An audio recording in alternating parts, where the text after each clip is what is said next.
I have to confess, I've never been to Pennsylvania, but I do have in my possession a bathroom. As you know, I do have in my possession a Liberty Bell showerhead, which is an exact replica of the one that Reagan used. I also have a tap, which is an exact replica of one that Nixon had in his house in Southern California.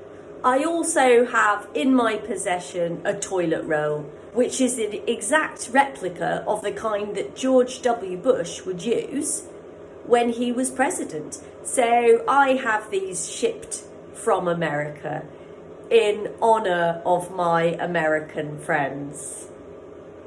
And last but not least, I have this.